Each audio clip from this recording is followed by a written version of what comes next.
Merci d'être venus, aussi nombreux. Alors ce soir, on va vous présenter le deuxième tribunal bouffe. Acte 2, scène 2, c'est parti.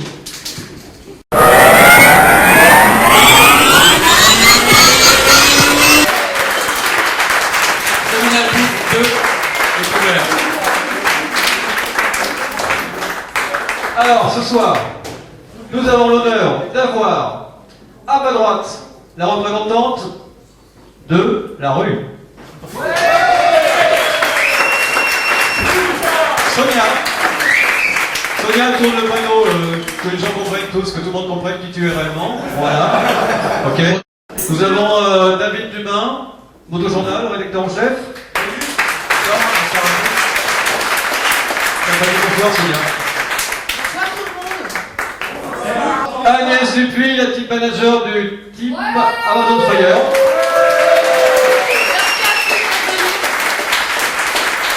Agnès. Le délégué compétition, ou alors plus précisément chez nous, le pape de l'Ajax, Dominique Bellion. Bonsoir et bienvenue. C'est pas bavard ce soir. Hein. Attends, faut que ça chauffe. Faut que ça chauffe. Ah oui, c'est normal, ça chauffe. Notre ami Éric de Caumont, avocat que tout le monde connaît, je pense. Hein.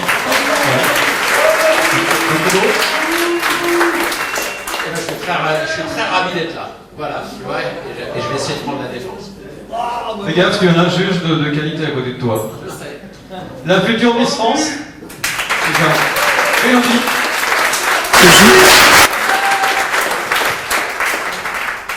Un expert en automobile moto. Pas vrai?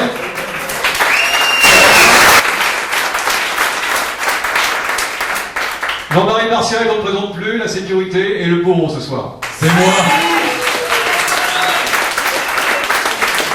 J'aurais voulu être un artiste. Et puis moi, le juge coloré. J'enlève ça, j'avais un peu trop chaud. C'est mieux là? C'est pas mal là? Le débat de ce soir, êtes-vous pour ou contre des pilotes transsexuels dans le milieu de la compétition moto? C'est une première mondiale en endurance. Donc un tout nouveau team ce soir, le team Amazon Fire. Amazon, pourquoi? Parce que des guerrières. Et Fire, des étincelles qui vont faire un talent aiguille sur les circuits. Ouais. Bon bah, on va pouvoir commencer à bouffer. Donc le débat se fait en bouffant, hein. D'où tribunal bouffe. Amazon Fire alors. Et à vous. Vous pouvez manger avec les mains, hein, c'est pas un truc comme chez vous. Alors les questions. Moi, Monsieur le Président, j'aurais une question à vous poser qui me insupporte.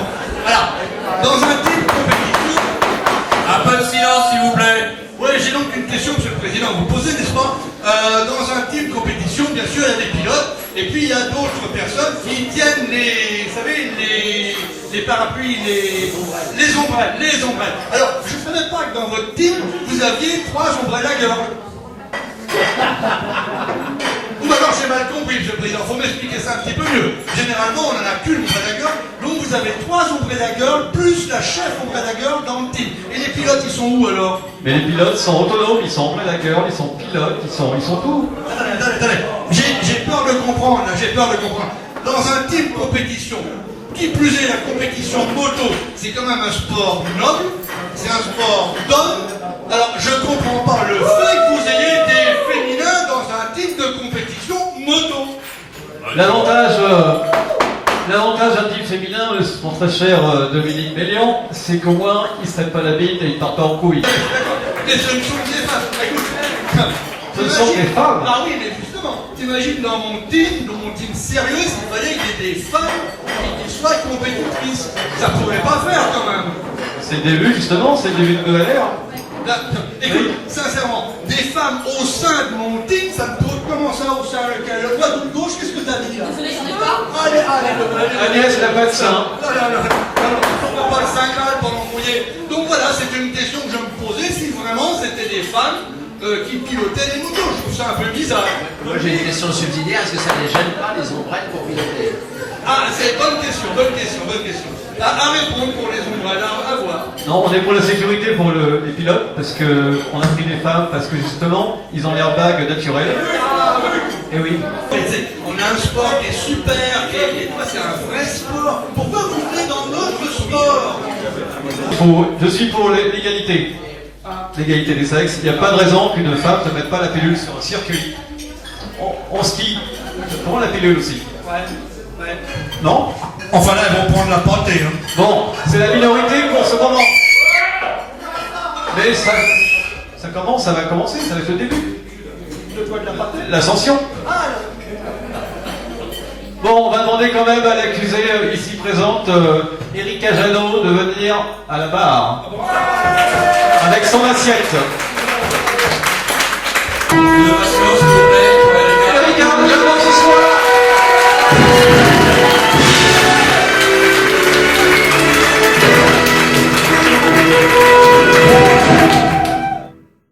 Alors, il y a plusieurs personnes qui m'ont dit que c'était de la triche.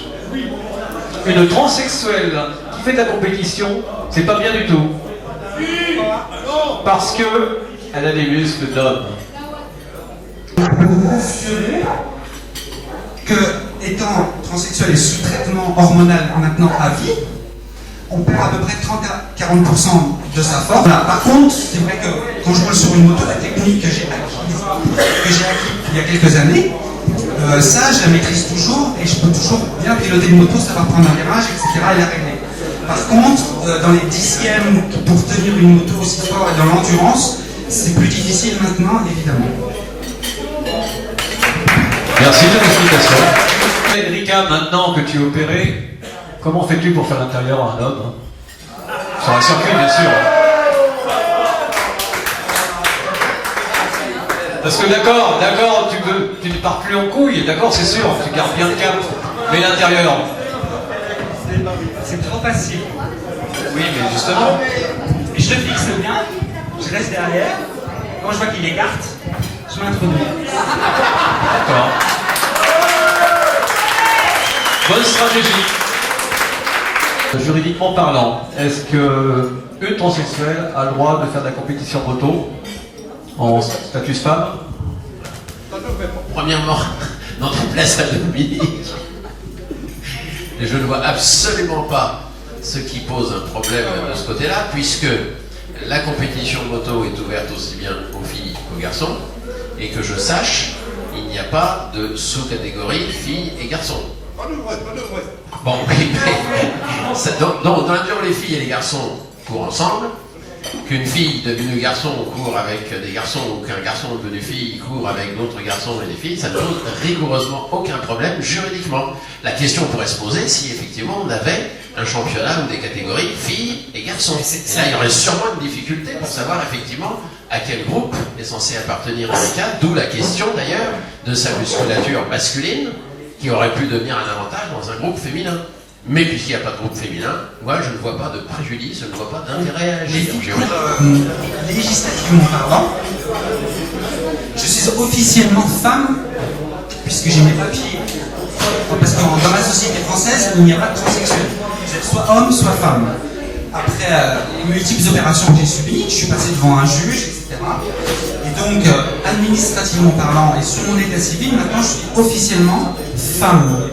Moi, ça me gêne parce que les pilotes, moi, ils n'osent pas vous doubler, ils préfèrent rester derrière vous que de passer devant. Et ça, ça c'est pas vrai. Ça c'est pas vrai. Ou certains vous éjectent de la piste, ça arrive.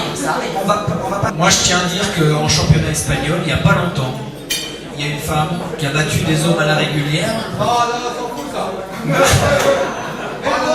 Et elle a même battu la pole de Folger en Grand Prix de l'année dernière. Oui, en Moto 3, ça veut dire c'est un pilote de Grand Prix, c'est celui qui avait fait la pole position l'année dernière. Donc en fait, il n'y a pas de désavantage, je pense. Donc moi je suis plutôt du côté du fait de dire qu'elle devrait être traitée aussi durement que les garçons sur du règlement. Je pense que les garçons n'aiment pas trop se faire doubler quand même par les filles. Et que quand ils voient une queue de cheval, qu'elle soit brune, blonde, rousse, ou etc., et quand ils voient une nana les déposer au frein ou à l'axel, etc., les doubles, je pense qu'ils en prennent un bon coup dans la gueule dans leur arbre propre.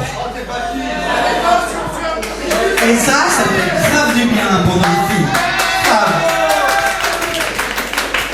Ça me fait rappeler une anecdote. L'année où j'ai fait le moto-tour avec la moto de Luc, il y a eu un pari comme ça, avec un pilote. là, si tu pariais d'être devant moi, sur le circuit. Donc le mec, je le vois passer à l'arrache, etc. Et puis à la finale, il se retrouve juste devant moi. Il a fait m'embarquer. Le lendemain matin, il est venu me voir avec une minerve, un plâtre, et voilà. C'est ce que je disais tout à l'heure. Ou bien on vous suit, ou bien on vous laisse passer d'une façon ou d'une autre. Maintenant, je pense qu'on est dans une compétition, donc le fait que ce soit une femme ou pas, ça ne devrait pas les arrêter dans leur course. Vous entendez tout ou pas? Vous pouvez me poser une question peut-être ce soir. Erika est-elle vraiment une transsexuelle? Est-elle vraiment une transsexuelle? C'est qui a parlé au fond là? C'est toi là-bas? C'est Jimmy là-bas. Jimmy, tu te tais. Tu sais que tu as des parents qui sont mongols? Calme-toi s'il te plaît. Alors je vais demander pour que tout le monde ait la conscience tranquille en partant ce soir là, un expert d'aller voir Erika et de vraiment savoir si c'est une transsexuelle. Voilà, monsieur l'expert, on se lève. Christophe se lève pour vous ce soir. Allez, comme ça tout le monde sera d'accord. Alors, apparemment, pour l'avoir approché tout à l'heure, il a l'air de tenir la route. Par contre, je peux constater qu'elle s'est croûtée et je pense que pour la réparation, ça va coûter un bras. N'est-ce pas? Ouais, mais la cote, est-ce qu'on a la cote du transsexuel maintenant? De la transsexuelle, est-ce que ça existe, monsieur Christophe? Ouais, on l'a maintenant, on a une cote spéciale.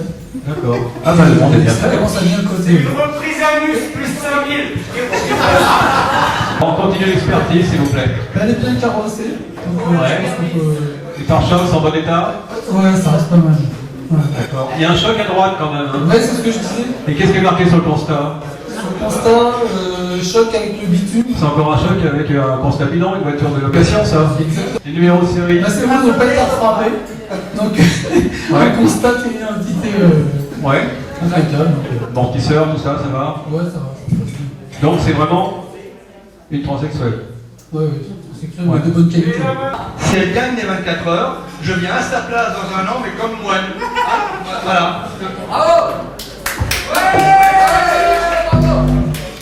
Moins de mythique. Tu prends pas beaucoup de risques quand même. Hein.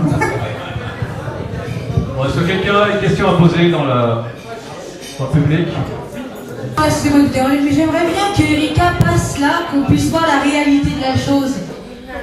Comment la chose? De la dame, quoi. De la dame, qu'on voit si c'est vraiment une femme. Je veux voir de près, moi. Là. Ah bah. Et nous, on veut voir. Hein. Nous, là, vous êtes d'accord? On voit au moins là, en passage. Si ça dérange pas Erika, bien sûr. En défi de mode. On peut se faire la musique a cappella. Ah ouais, voilà, avec la petite musique. Génial. Non? Allez. Erika? Non. Ah, tout le monde avec dans ses mains. 1, 2, non.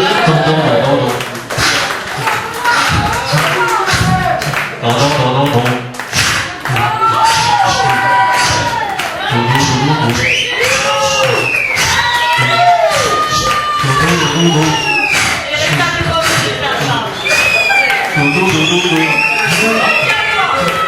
Et voilà. C'est l'arrière. Sur la piste, on ne peut pas y arriver. Il y a ceux qui... Si effectivement notre amie Erika a une combinaison transformable, aérée, hein, on va dire quelque chose comme ça, transparente, j'osais pas le dire.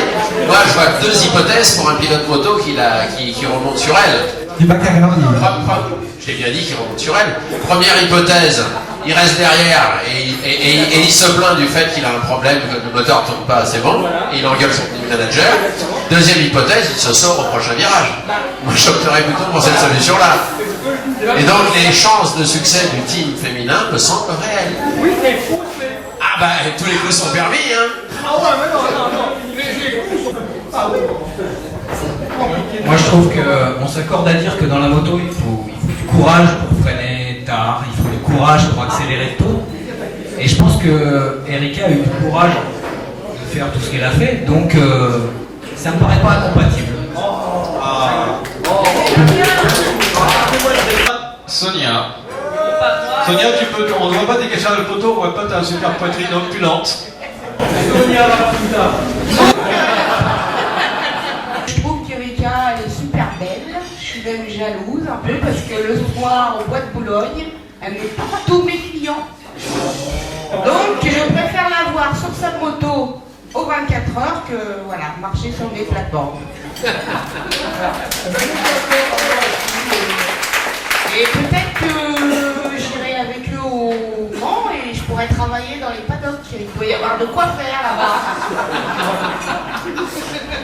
Le sponsoring en France, c'est quelque chose de très compliqué. Et c'est aussi compliqué pour les petits teams que pour les gros, contrairement à ce que l'on pense. On dit, ah ben, le cercle médian, il bouffe tous les budgets. Non, c'est faux. On a des budgets qui sont importants parce que ça représente une grosse somme à cause des pilotes, à cause des motos, à cause des 35 personnes qui font partie du team. C'est vrai, donc on ne touche pas les mêmes budgets que sur un petit team, mais on a les mêmes difficultés. Voilà. Avec des femmes, c'est peut-être plus facile de trouver des sponsors, non? Des femmes? Oui, là c'est vrai. Peut-être? Oui, non, c'est sûr. En tant que journaliste, je peux vous confirmer quelque chose, c'est que quand on propose un sujet avec un team de filles ou un team qui fait 5e ou 24 heures du Mans, je suis plus naturellement attiré pour faire un reportage sur un team féminin.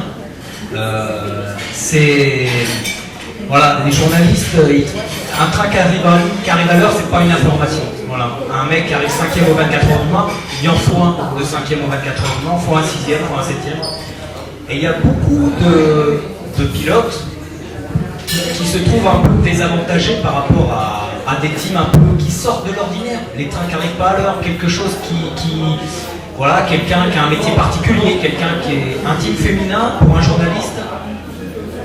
C'est un sujet, voilà. Et c'est pour ça que, sans doute, c'est peut-être un peu plus facile d'attirer des sponsors, parce qu'il y a plus de presse. C'est sûr qu'il y a plus de presse quand on est un team féminin.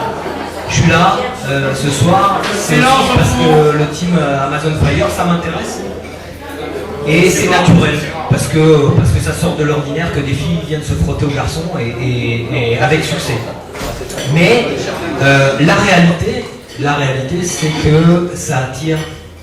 Les sponsors, ils sont pas dupes. Ils savent qu'un team de filles, ça va avoir plus de presse, plus de visibilité médiatique qu'un team de garçons même.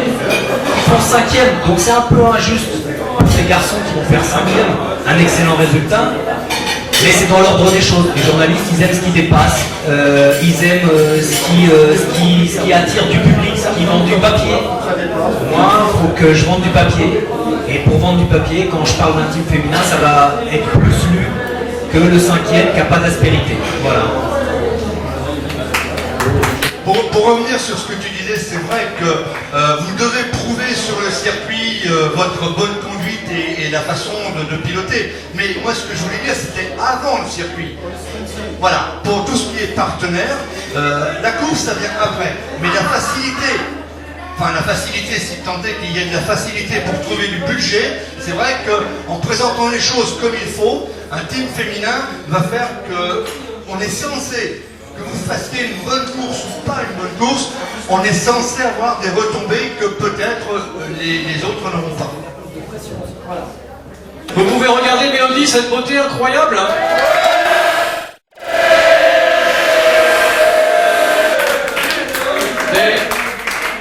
Une petite question, donc est-ce qu'il y a des féminines qui courent à l'île de Man? Non, c'est l'île de Man, ça sera l'île de Woman, bien sûr qu'il y en aurait. C'est l'île de Man, c'est pas l'île des Women. Mais ça va arriver, on travaille sur le sujet, vous inquiétez pas. Hein. Bon bah voilà, c'était la soirée se termine ainsi. Merci à vous.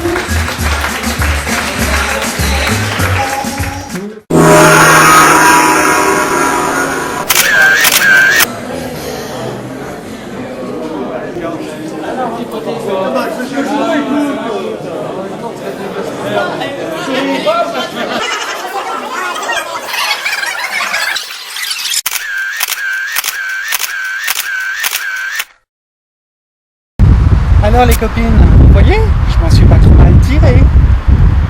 Salut!